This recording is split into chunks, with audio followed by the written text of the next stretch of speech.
here. So the hype for the Galaxy S22 Ultra is unlike any other Samsung releases we've seen in the recent past, which is understandable considering both the Galaxy Note fans as well as the S series fans are looking forward to the same device because of the merger of the S and Note series. Over the last few months, we've learned quite a lot about the handset, including the updated design, features, as well as some hardware specifications. And today we have a new leak that reveals new camera hardware which will surely help the handset take more clearer photos and videos. But we also get to see a weird strategy from Samsung where the S22 Ultra is seeing an awkward downgrade in one of the hardware specifications. We'll talk about that in a minute, but first, here's what is seemingly our first official look at the camera specifications of the S22 Ultra. This comes courtesy of ZTechCare on Twitter, which reveals that the camera hardware is almost identical to the S21 Ultra with 108 megapixel leading the pack. The optical zoom cameras will be 3x and 10x, the same as its predecessor.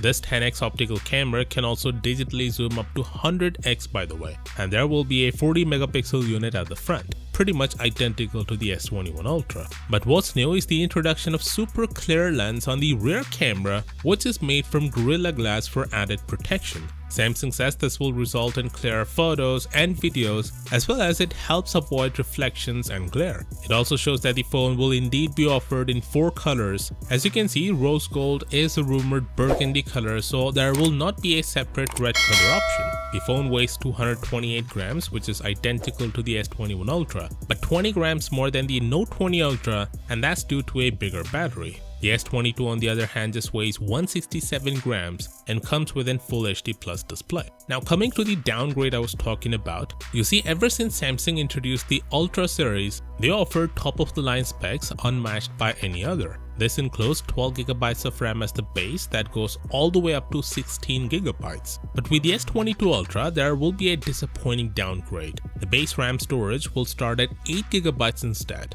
Of course, Samsung will also offer the S22 Ultra with high RAM variants in 12 and 16GB as well, but 8GB will surely gonna irk some consumers. What's even worse is the base storage they're offering with this RAM. It's only 128GB. Keep in mind that there's no microSD card slot in the phone. If this downgrade will be compensated by some monetary benefit, then it would soften the blow. But still, I don't think downgrading the Ultra handset is a good idea, especially after hyping it as everything but a kitchen sink device for years. Anyway, the S22 Ultra will have a 45-watt charging capability, and here's the first look at the charger that you'll have to buy separately because they ain't gonna provide one in the box. Also, there's this pricing rumor that's circulating around which shows the S22 Ultra will start at 1450 euros while the S22 Plus at 1190 and 912 euros for the S22. I can confirm these are no real prices, they're just placeholders. The phone will surely cost way less than that. Of course, with that said, do consider subscribing for all the latest updates on the S22,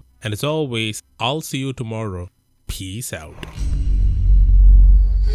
What's up guys, Sal here. So Samsung is likely gearing up to unveil the Galaxy S22 line within the next few weeks. As per the latest reports, the Unpacked event is scheduled to take place on the 9th of February. Details of the Galaxy S22 Ultra have been steadily pouring in, and today is no different. We have tons of new information about the handset, starting with the camera. If you've been following the S22 news, then you know that the camera hardware remains unchanged compared to the S21 Ultra. But despite that, there will be some crucial improvements in hardware. One of them will be with the main 108 megapixel camera. Ice Universe mentions on Twitter that the S22 Ultra's 108 megapixel camera will have a wider wide angle than its predecessor. I'm not talking about the dedicated ultra wide angle camera, but the main 108 megapixel camera will now take some even wider photos. To give you some context, the S20 Ultra had a 7mm 108 megapixel camera, while it was 6.7mm on the S21 Ultra.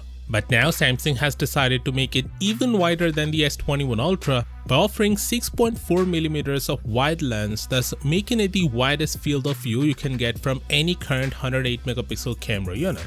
Again, if you're wondering, you'll still have a dedicated ultra wide angle camera to take even wider photos. Anyway, this is good news as this now allows you to capture much more of the scene than a normal 108 megapixel camera can. Moving on, a few weeks ago we heard that the S Pen on the S22 Ultra will offer the lowest latency we've ever seen on a stylus at just 2 milliseconds. This is ridiculously low compared to the S Pen on the Note 20 Ultra, which offers 9 milliseconds of latency, which to be honest already feels like writing on a paper. And now we have more information that the S22 Ultra will indeed get the lowest latency S Pen, but it's gonna be 2.8 milliseconds, which is still ridiculously low, and will offer you writing and drawing experience perhaps even better than you'd get on a paper. And it's not just the S22 Ultra, but the Galaxy Tab S8 Ultra will also get the same S Pen low latency. Next, we finally have some details about the Exynos 2200 on the S22. See, both the Snapdragon 8 Gen 1 and Exynos 2200 will likely use the same cores on the same architecture,